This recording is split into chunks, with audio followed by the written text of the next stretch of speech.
Back to live show. Rythu Bharosa యాత్రలో ఉన్న ప్రతిపక్ష నేత జగన్మోహన్ రెడ్డి ప్రభుత్వంపై ముఖ్యమంత్రిపై విమర్శలు గుప్పిస్తూనే ఉన్నారు. అలవికాని హామీలు ఇచ్చి అధికారంలోకి వచ్చారు, అవి నెరవేర్చడంలో పూర్తి స్థాయిలో విఫలమవుతున్నారు. ముఖ్యంగా రైతులకు సంబంధించి రుణమాఫీ, అలాగే ఫీజు రియంబర్స్మెంట్, ఇంటికో ఉద్యోగానికి సంబంధించి ఎక్కడికి వెళ్ళినా జగన్మోహన్ రెడ్డి ప్రస్తావిస్తున్నారు. దానికి తగ్గట్టుగానే తెలుగుదేశం పార్టీ అధికార పక్షం నుంచి కూడా కౌంటర్ అటాక్ ప్రారంభమైంది. మరోవైపు కాంగ్రెస్ పార్టీ ప్రాజెక్టుల మీద దృష్టి పెట్టింది. పూర్తి స్థాయిలో అవినీతి జరుగుతుంది. ప్రాజెక్టుల వ్యవహారం వెనక బహిరంగ చర్చకు ఎక్కడైనా సిద్ధం, ప్రజల సమక్షంలో మీరు ఎప్పుడు వస్తారంటే అప్పుడని కాంగ్రెస్ చీఫ్ రఘువీరారెడ్డి వ్యాఖ్యానించారు. అలాగే రాజ్యసభ సభ్యులు కేవీ రామచంద్రరావు కూడా ఘాటుగా లేఖ రాసిన పరిస్థితి. ఇక ముద్రగడ పద్మనాభం మరోసారి రిజర్వేషన్ల అంశాన్ని ప్రస్తావిస్తూ ముఖ్యమంత్రికి మరోసారి లేఖాస్త్రం సంధించారు. మీకు ఏమిచ్చుకోవాలో చెప్పండి, రిజర్వేషన్లు అమలు చేయాలంటే, ఒకవేళ మమ్మల్ని ఓడించాలనుకుని ఆలోచిస్తే మీరే ఓడిపోతారని ఆ లేఖలో నేను ఘాటుగానే ప్రస్తావించారు. ఈ అంశాల మీద లైవ్ షోలో మనం మాట్లాడదాం. మనతో పాటు జంధ్యాల రవిశంకర్ గారు, ఏపీ కాంగ్రెస్ పార్టీ సీనియర్ నేత, సీనియర్ అడ్వకేట్, శాసన వ్యవహారాల సలహాదారు జాయిన్ అవుతున్నారు. పి విక్రమ్ గారు, రాజకీయ విశ్లేషకులు, ప్రముఖ జర్నలిస్ట్. ఎన్ విజయ్ కుమార్ గారు, ఆంధ్రప్రదేశ్ తెలుగుదేశం పార్టీ ముఖ్య అధికార ప్రతినిధి, కొద్దిసేపట్లో వైసీపీ ఎమ్మెల్యే కూడా మనతో జాయిన్ అవుతారు. రైట్ రవిశంకర్ గారు, ఒకటి ప్రాజెక్టులకు సంబంధించి ఎందుకు అవినీతి అంశాన్ని మీరు తెర మీదకి తీసుకొస్తున్నారు? అంటే కావాలని అంచనాల వ్యయం పెంచేశారు. హంద్రినివా, గాలేరు నగరి, వంశధార, గుండ్లకం ప్రాజెక్టులు వ్యయం దాదాపు రెట్టింపు చేశారు. పోలవరం అయితే 16,000 కోట్లు ఉండేది, ఇప్పుడు మొన్న ప్రభుత్వం ఇచ్చిన లెక్కలు దాదాపుగా 42,000 కోట్ల దగ్గర ఉంది. ఎందుకు అవినీతి ఆరోపణలు చేస్తున్నారు? రాజకీయ విమర్శలైనా ఆధారాలు ఉన్నాయి మీ దగ్గర? ఈ విషయంలో 2006 నుంచి సుప్రీంకోర్టులో కేసులు, వీటికి శాంక్షన్స్ అంటే మీకు ఫారెస్ట్ క్లియరెన్స్లు లేకపోతే ఎన్వైరన్మెంట్ క్లియరెన్స్, వీటన్నిటిలో కూడా నా పాత్ర కూడా ఉంది. ఓకే, నేను ప్రభుత్వం తరఫున ఆ రోజున అపీర్ కాకపోయినా కూడా దాదాపు రైతు సంఘాల తరఫున అక్కినేని భవానీ ప్రసాద్ గారు బహుశా చూస్తుంటారు, టీజీ వెంకటేష్ గారు రాయలసీమ హక్కుల ఐక్యవేదిక తరఫున, వీళ్ళిద్దరి తరఫున మేము సొంతగా జేబులో నుంచి ఖర్చు పెట్టుకుని సుప్రీంకోర్టులో ప్రభుత్వానికి మనకి కావాలని ఆ రోజున ఒరిస్సా చేత, ఛత్తీస్గఢ్ చేత మన మీద కేసులు వేయించి ఈ రోజు కూడా సుప్రీంకోర్టులో సూట్లు పెండింగ్ ఉన్నాయి. ఒరిస్సా వాళ్ళకి మన ఎన్బాంక్మెంట్స్ చేయాలా, ఏం చేయాలి, ఎట్లా చేయాలన్న వాటిల్లో ఆ ఎన్వైరన్మెంట్ క్లియరెన్స్ గారి, ఫారెస్ట్ క్లియరెన్స్ గారి వచ్చిన వాటిలో మా కృషి కూడా ఉంది. ఆ తర్వాత అట్లాగే ప్రాజెక్ట్స్కి వచ్చేటప్పటికి కృష్ణా డెల్టా మీద నేను, చిరుకూరి వీరయ్య గారు, తర్వాత ఖమ్మంపాటి వారు అందరం కలిసి ఎన్నో రిప్రజెంటేషన్స్, అంటే కిరణ్ కుమార్ రెడ్డి గారు ఫైనల్గా మనం ట్రిబ్యునల్లో ఓడిపోయిన తర్వాత కూడా అది సుప్రీంకోర్టుకి వెళ్ళాలా, అప్పీల్ చేసుకోవాలా, రివ్యూ వేసుకోవాలా అనే పాయింట్ మీద కూడా మేము ఒపీనియన్ ఇచ్చాం. ప్రెస్ని కూడా, మీడియాని కూడా అడ్రస్ చేసాం. సో ఈ ప్రాజెక్ట్స్ మీద నాకు సఫిషియెంట్ నాలెడ్జ్ ఉంది. ఆ రోజున మేము సుప్రీంకోర్టు 2009లో వేసిన అఫిడవిట్లో 1950 కోట్లు ఆల్రెడీ స్పెండ్ చేసుకున్నాం. కాబట్టి ఇప్పుడు క్లియరెన్స్ లేకపోతే ప్రాబ్లం వస్తుందని కూడా మేము చెప్పడం జరిగింది. 2009లో 1950 కోట్లు అప్పుడే స్పెండ్ చేసి ఉన్నది, అఫిడవిట్స్ ఉన్నాయి వాటన్నిటి మీద. ఇవాళ ఆ తర్వాత ఈ ప్రాజెక్టులన్నిటి మీద గొడవలు జరిగినాయి. వీటన్నిటిలో ఆ ప్రాజెక్టుల ఎక్కడైతే ఉన్నాయో అక్కడికి వెళ్ళి దాదాపు 31 ప్రాజెక్టుల మీద ఆ రోజున అన్ని చోట్ల మీటింగ్లు పెట్టి వాటి మీద చేసుకున్నప్పుడు ఏ విధమైన ఇబ్బంది లేదు. కానీ ఇవాళ సరే మనకి ఈ మొబిలైజేషన్ అడ్వాన్సెస్ ఎట్లా ఉన్నా కూడా ఎస్కలేషన్ ఛార్జెస్ అనేది కాంట్రాక్ట్స్ లో ఉంటాయి, పర్వాలేదు. అంటే అంచనా మీరు దాదాపుగా డబుల్ అంటే మరి అప్పటి కనెక్షన్ డబుల్ కాదు, ఇప్పుడు ట్రిపుల్ ఖచ్చితంగా పెరుగుతుంది కదా. ట్రిపుల్ అయిపోయింది, డబుల్ కాదు, డబుల్ అని వ్యాఖ్యానించారు. డబుల్ దాటిపోతుంది, దాని దాటి కూడా పోయింది. సో ఇప్పుడు ఖచ్చితంగా ప్రభుత్వం చేతిలో మొత్తం రికార్డు ఉంటుందండి. ప్రభుత్వమే స్పెండ్ చేస్తుంది. ఆ రోజున ప్రభుత్వమే ఇచ్చింది అఫిడవిట్ ఇది. కాబట్టి ప్రభుత్వం చేతిలో మొత్తం మెకానిజం అంతా, మీకు ఐఏఎస్లు అందరూ మీ చేతిలో ఉంటారు. ఒక వ్యక్తి, ఒక రాజ్యసభ వ్యక్తి కనుక నిజంగా చెప్పి మిమ్మల్ని ఛాలెంజ్ చేస్తుంటే అవమానంగా తీసుకోవాలి. నా లెక్క ప్రకారం ఇది అవమానం. ఎందుకంటే ప్రభుత్వానికి అవమానం. ఒక వ్యక్తి మిమ్మల్ని ఛాలెంజ్ చేస్తున్నాడు. సో అంచనాలు కావాలని ఇందులో అవినీతి, వేల కోట్లు స్వాహా చేస్తున్నారని మీరు స్ట్రాంగ్ గా బిలీవ్ చేస్తున్నారు? లేదండి, నేను చెప్పేది అటువంటి వ్యక్తి ఎవరైతే ఛాలెంజ్ చేస్తున్నారో ఆ వ్యక్తిని కరెక్ట్ గా నువ్వు తప్పు అని వ్యవస్థ చెప్పాల్సిన అవసరం ఉంది. ఈ వ్యవస్థ చెప్పాలి అంటే చంద్రబాబు నాయుడు గారు కానీ ఎవరైనా కానీ ఈ కేవీపీ రామచంద్రరావు అనే వ్యక్తి పూర్తిగా తప్పు చెప్తున్నాడు అని చెప్పడానికి ఆయన చెప్పిన ఛాలెంజ్ తీసుకుని ఖచ్చితంగా మీటింగ్ పెట్టాలి. అంటే ఓవరాల్ గా ప్రాజెక్టుల మీద అవినీతి అనేది కాంగ్రెస్ పార్టీ ప్రధాన అస్త్రంగా తీసుకుంది గవర్నమెంట్ మీద. ఇప్పుడు ప్రాజెక్టుల మీద అవినీతి కాదండి, ప్రాజెక్టులని ఒక వ్యక్తి అడ్డుకుంటున్నాడు అని చెప్పి ఎలిగేషన్. ఒక నిమిషం రిషి గారు, పోలవరం అనేది రెండు ప్రాంతాలకి జీవనాధారమైన వ్యక్తి. ఎందుకంటే 950 మెగావాట్లు 350 విలేజెస్ కి 3 ప్రాంతాలకి నీళ్లు వచ్చే ఒక ప్రాజెక్ట్ ని అడ్డుకుంటున్నారని చెప్పి ఒక బహిరంగ చర్చకు సిద్ధమా తెలుగుదేశం పార్టీ? నేను రఘువీరారెడ్డి చాలా తీవ్ర స్థాయిలో విమర్శించారు. ఎక్కడంటే అక్కడ ప్రజల సమక్షంలో చర్చకు వెళదాం, ఎప్పుడు వస్తారని కూడా ఆయన సవాల్ విసిరారు ప్రభుత్వానికి. శాసనసభకు లోక్సభకు పోయే యోగ్యత లేని వాళ్ళందరూ ఇవాళ ఉత్తరాలు వేసేస్తారు. ప్రజలు ఓడించారు, ఆ విషయం మర్చిపోతున్నారు. ఓడించారు కాబట్టి ఇంకేం పని లేక ఇంట్లో గుర్తు చేస్తున్నారు. సరే, నేను వాళ్ళ దీని గురించి, ఎందుకంటే సాక్షాత్తు ఆంధ్రప్రదేశ్ ప్రజలే ఓడించారు కాబట్టి మనం దాని గురించి మాట్లాడడం కూడా అవసరం లేదు. వాళ్ళు ఆల్రెడీ తీర్పు చెప్పారు. ఇక్కడ పాయింట్ ఏమంటే 2005 పోలవరం మొదలు పెట్టినప్పుడు దాదాపు 10,553 కోట్లు అనుకుంటున్నాను కరెక్ట్గా చేంజ్. సో 10,000 కోట్ల రూపాయలు చేంజ్ అంచనాతో పోలవరం స్టార్ట్ చేశారు. ఓకే, 2011-12 నాటికి కాంగ్రెస్ గవర్నమెంట్, రఘువీరారెడ్డి కూడా అందులో మంత్రిగా ఉన్నారు, రెవెన్యూ మంత్రిగా ఉన్నారు. భూసేకరణ గురించి ఆయన దీంట్లో వస్తుంది. సో అప్పటికి 16,000 కోట్లకు పెంచారు. అంటే కాంగ్రెస్ గవర్నమెంట్లో పనులేమీ చేయకుండానే ఎస్ఎస్ఆర్లు బేస్ చేసుకొని భూసేకరణ చేయకుండానే 6 సంవత్సరాల తర్వాత 10,000 చిల్లర కోట్ల నుంచి 16,000 కోట్లు పెంచితే తప్పేమీ కనపడలేదు. సో 2011 నుంచి అదే 5-6 ఏళ్ళ తర్వాత ఇది 32,000 కోట్లకు పోయింది. ఆ తర్వాత 2013లో వీళ్ళ గవర్నమెంట్ చేసిన భూసేకరణ చట్టం ప్రకారం ఇంతకు ముందు కంటే చాలా ఎక్కువ కాంపెన్సేషన్ ఇవ్వాల్సి వస్తుంది. సో 40,000 కోట్స్ పోయింది. అంటే మీ హయాంలో జరిగిన అంచనాల పెంపుకి మీకేం బాధ లేదు. రెవెన్యూ శాఖ మంత్రిగా ఉన్నారు, అప్పుడు ఏం చేశారు చెప్పండి. బాధ లేదు. పోలవరం విషయం నేను చెప్తాను. రాజశేఖర రెడ్డి గారు చనిపోయిన రోజున రాత్రి అక్కడ హెలికాప్టర్ కోసం వెతుకుతుంటే ఇక్కడ సచివాలయంలో ఎల్లంపల్లి అంచనాలు పెంచేశారు. అప్పుడు మీకేం బాధ కలగలేదు. 168 కోట్ల రూపాయలు ఉన్న గుండ్లకమ్మ ప్రాజెక్ట్ని 600 కోట్లు పెంచారు. అప్పుడు మీకేమీ ఇదిగా లేదు. దాని గండికోట్ల అంచనాలకు అందకుండా పెంచేశారు. అప్పుడు మీకేం బాధ కలగలేదు. ఒక్క ఎర్ర ఏగానికి ఖర్చు పెట్టలేదు. ఒక్క మట్టి పార, ఒక్క మట్టి తోమిపోయలేదు. 2010 నుంచి రాజశేఖర రెడ్డి విషయం, నేను ఇప్పుడు తల్లి కాంగ్రెస్ పిల్ల కాంగ్రెస్ రెండూ చెప్తాను. ఒక్క క్షణం పిల్ల కాంగ్రెస్ పక్కన పెడితే 2010 నుంచి అంటే రాజశేఖర రెడ్డి గారు పోయిన తర్వాత నుంచి కాంగ్రెస్ గవర్నమెంట్ ఏం చేసింది?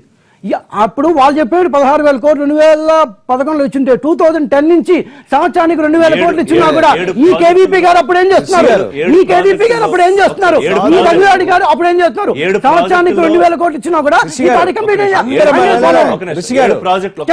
7 ప్రాజెక్టులో 40,000 కోట్లకు పైగా అవినీతిపై బహిరంగ చర్చకు సిద్ధమా అన్న సవాలుకు సమాధానం చెప్పండి. అసలు ఏం ప్రాజెక్టులు ఉంది? ప్రాజెక్టు మొదలు పెట్టింది మీరు, పూర్తి చేయండి మీరు, సంవత్సరాల బహిరంగ ప్రాజెక్ట్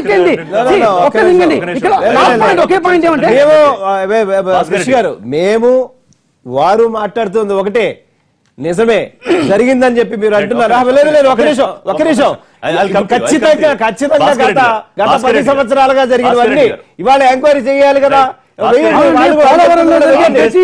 కాంగ్రెస్ పార్టీ తీవ్రమైన విమర్శ, ప్రాజెక్టుల అంచనా వ్యయాన్ని ప్రభుత్వం ఉద్దేశపూర్వకంగా పెంచింది, ఇందులో దాదాపు 40,000 కోట్లకు పైగా అవినీతి జరిగింది, బహిరంగ చర్చకు సిద్ధమని. మరి కాంగ్రెస్ హయాంలో అంచనాలు పెరగలేదని తెలుగుదేశం పార్టీ వర్షన్ ఎట్లా చూస్తున్నారు మీరు? ఇప్పుడు పోలవరం అన్నది నేషనల్ ప్రాజెక్ట్. పోలవరం అన్నది నేషనల్ ప్రాజెక్ట్ అయినప్పుడు వాళ్ళే మేమే కన్స్ట్రక్షన్ చేస్తాము, మేమే ముందుకు వస్తాము, మాది బాధ్యత అన్నప్పుడు రాష్ట్ర ప్రభుత్వం మీద ఇందులో దూరం మేము చేస్తాం, మాకు అప్పగించాలని అడగాల్సిన అవసరం లేదు, ఏ దురుద్దేశం లేనప్పుడు. అందులో వాళ్ళు ఏ రోజైతే మనకు అప్పగించిన మరుసటి రోజుకే పోలవరం ప్రాజెక్టు కొన్ని 1,000 కోట్ల రూపాయలు పెంచుకుంటూ అంచనాలు వెళ్ళిపోయినటువంటి పరిస్థితి మనం గమనిస్తున్నాం. ఇటువంటిప్పుడు అనేక అనుమానాలు ఖచ్చితంగా తావిస్తుంది. ఎందుకంటే మనకు పట్టిసీమ కూడా ఇంకో for example nut and bolt సిస్టంలో పట్టిసీమ కట్టి దానికి 1,650 కోట్లు చెల్లించారు. రేపు పొద్దునుకుంటే తీసేసే పరిస్థితి ఇది. ఈ పరిస్థితుల్లో చంద్రబాబు నాయుడు గారు చేస్తున్నటువంటి ప్రాజెక్టుల పైన అవినీతికి చంద్రబాబు నాయుడు గారు ఖచ్చితంగా సమాధానం చెప్పుకోలేరు. వారి కార్యకర్తలు ఎవరు కూడా సమాధానం చెప్పుకోలేరు. కావాలంటే వితండవాదం చేయొచ్చు, వాళ్ళు ఎంత ఆర్గ్యుమెంట్ అయినా చేయొచ్చు, అది కాదనలేము. బట్ ఏంటంటే చంద్రబాబు నాయుడు గారు ఎలాంటి ఎంత దారుణమైన అవినీతికి పాల్పడుతున్నాడు అన్నది ఈరోజు ఎవరిని అడిగినా కూడా చెప్పే పరిస్థితి. అందుకోసం చంద్రబాబు నాయుడు ఈరోజు ఏ ఎన్నికలు కూడా ఈ ఆంధ్రప్రదేశ్ చరిత్రలో మొట్టమొదటి ఒకే ఒక ముఖ్యమంత్రి అయిన తర్వాత 2.5 సంవత్సరాల్లో ఒక వార్డు మెంబర్ ఎన్నికలు కూడా పెట్టలేని పరిస్థితి వచ్చింది. ఇంతవరకు ఇప్పుడు ఆంధ్రప్రదేశ్ చరిత్రలో జరగల. చివరి సొసైటీ ఎన్నికలు పెట్టలేని పరిస్థితికి వచ్చింది.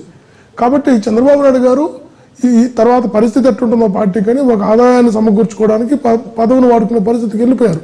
వాళ్ళు బహిరంగ చర్చకోవడం బహిరంగ రావచ్చు, డిబేట్ ముందుగా రావచ్చు.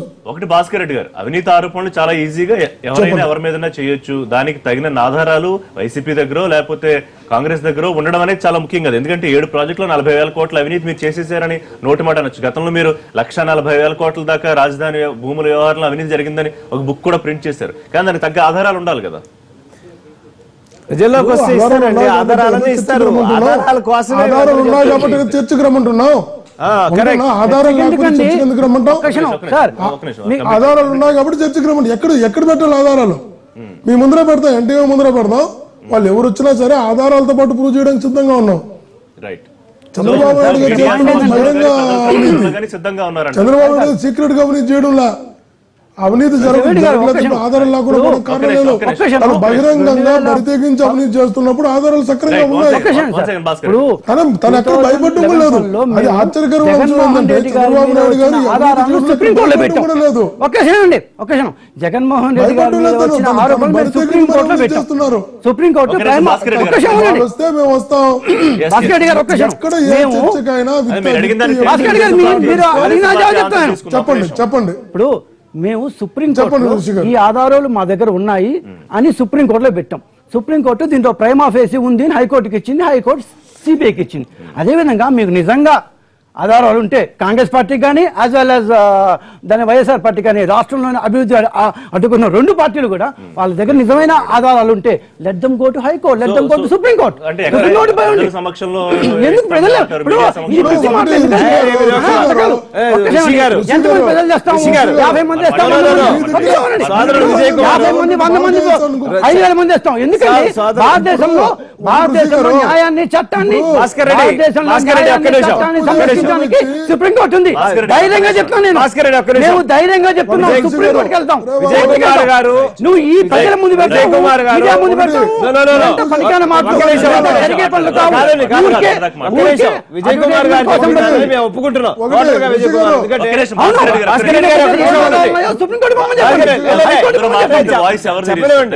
చెప్పలేండి. భాస్కర్ రెడ్డి గారు ఆ రోజున అపోజిషన్ లో, భాస్కర్ రెడ్డి గారు ఆ రోజున విజయ్ కుమార్ గారి పార్టీ అపోజిషన్ లో ఉంది, వారు కోర్టుకు వెళ్లారు. ఈ రోజు మొత్తం ఎవిడెన్స్ మీ దగ్గర ఉంది, మీరు పబ్లిక్ డొమైన్ లో తీసుకురండి.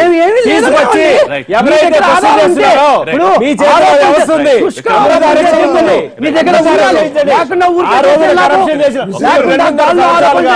2.5 సంవత్సరాలుగా మాట్లాడకుండా కూర్చున్నారు. 2.5 సంవత్సరాలుగా ఎవరైతే ఎలిగేషన్ పెడుతున్నారో వాళ్ళందరినీ అరెస్ట్ చేయించండి.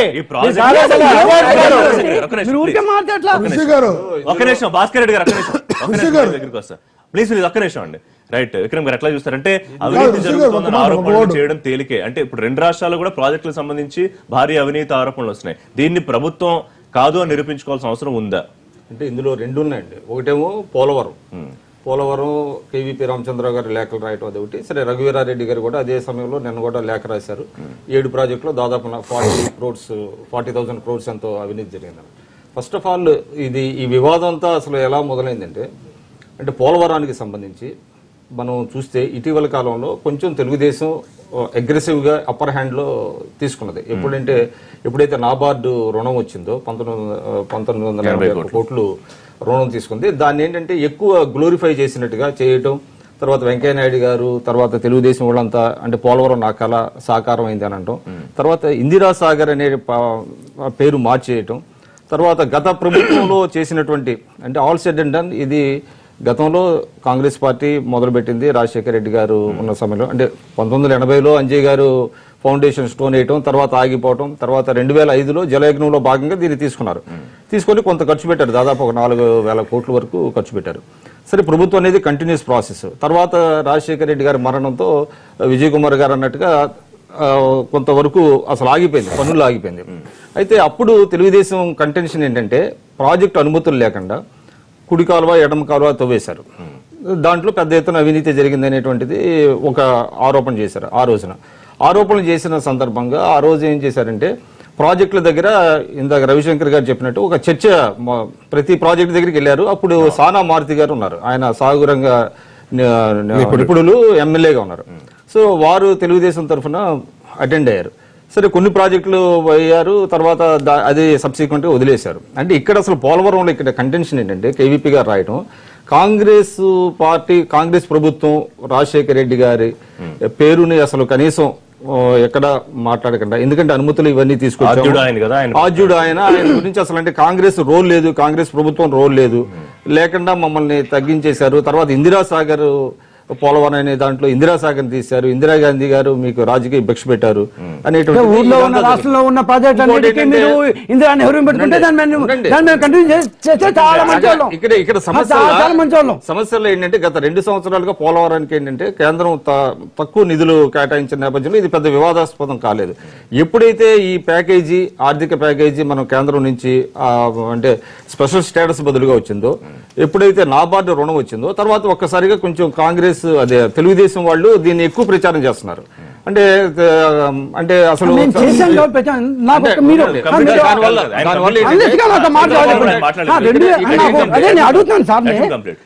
ఇప్పుడు అంటే వాస్తవాలు మనం చెప్తుంటే వాస్తవాలు ఏంటంటే ఎక్కువ ప్రచారంలో ఎక్కువ అంటే చంద్రబాబు నాయుడు గారికి ఎక్కువ పేరు వచ్చేస్తుంది అనేటువంటిది సహజంగా కాంగ్రెస్ వాళ్ళకి ఉంటుంది. అందులో ఏంటంటే అంతో ఇంతో దీన్ని అసలు ఎప్పుడో 30 సంవత్సరాల నుంచి కదలిక లేని ప్రాజెక్ట్ ని మేము తీసుకొచ్చాము, కొంత వర్క్ చేసాము, వెళ్ళడానికి వాళ్ళు ఇష్టం లేదు. దానివల్ల ఏంటంటే ఇంకొక పాయింట్ ఏంటంటే కేవీపీ గారు ప్రాజెక్ట్ అడ్డుకుంటున్నారు అనేటువంటిది ఎక్కువ ఎలిగేషన్ చేస్తున్నారు. సో జనరల్ గా ఏంటంటే నాకు తెలిసి అక్కడ నిర్వాసితుల సమస్యను సిపిఎం వాళ్ళు ఎక్కువ చేస్తున్నారు. అంటే కాంగ్రెస్ వాళ్ళ కంటే కూడా సిపిఎం వాళ్ళు ఈ సమస్యను టేకప్ చేశారు. ఇప్పుడు పాయింట్ ఏంటంటే మిగతా ప్రాజెక్టుల అంచనాల వ్యయాన్ని కూడా ఉద్దేశపూర్వకంగా పెంచే పరిస్థితి ఉంటుందా? ఇప్పుడు రవిశంకర్ లేకపోతే ట్రిపుల్ చేయడం అవకాశం ఉంటుందా? దాని 40-50 కోట్ల అవినీతికి ఇప్పుడు ప్రభుత్వం సమాధానం చెప్పాలా? బహిరంగ చర్చకు వైసీపీ కాంగ్రెస్ సవాల్ చెప్పాలా అనేది చెప్పాలా చెప్పకూడదు అనేది it is up to the government అండి. అంటే ఒక ఎలిగేషన్ అయితే కాంగ్రెస్ వాళ్ళు చేశారు. ఇది ఏంటంటే మన సాగునీటి ప్రాజెక్టులు మొదటి నుంచి కూడా అంటే కాంగ్రెస్ పార్టీ జలయజ్ఞం చేసినప్పుడు తెలుగుదేశం కూడా ఆరోపణ చేసింది, ప్రతి అంటే నీళ్లు పారటం లేదు, అవినీతి పారుతుంది అనేటువంటిది వాళ్ళు కూడా కొన్ని ఎలిగేషన్స్ చేశారు. ఇప్పుడు కాంగ్రెస్ వాళ్ళకి ఏంటంటే ఇక్కడ ఇందాక చెప్పినట్టుగా అసెంబ్లీలో ప్రాతినిధ్యం లేదు, దీని మీద పెద్ద చర్చ రావట్లేదు, కాబట్టి ప్రాజెక్టుల మీద చర్చ పెట్టండి మేము వస్తాం అనేటువంటిది. ఇది ఎంత ఏంటంటే నన్ను అడిగితే పోలవరానికి సంబంధించి వివాదం నుంచి కొంచెం అంటే ఫోకస్ షిఫ్ట్ చేయడానికి ఇదంతా జరుగుతుంది. ప్రాజెక్టులని పక్కకి ఋషి గారు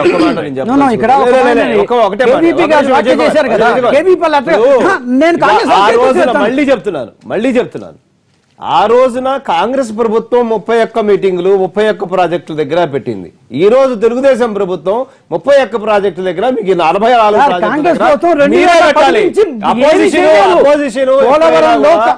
అపోజిషన్ ఎప్పుడైనా రవిశంకర్ గారు మీరు జవాబు చేస్తుంది. రవిశంకర్ గారు జవాబు చెప్పాలి. పోలవరం ప్రాజెక్టులో 2010 నుంచి ఒక్క తట్ట మట్టి కూడా ఆ పక్క నుంచి పక్క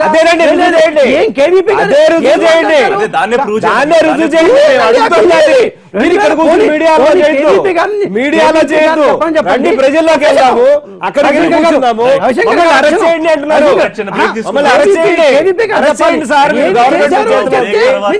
రైతు భరోసా యాత్రలో జగన్మోహన్ రెడ్డి ప్రభుత్వం మీద చేసిన విమర్శ, అలాగే ముద్రగడ చంద్రబాబు నాయుడు గారికి రాసిన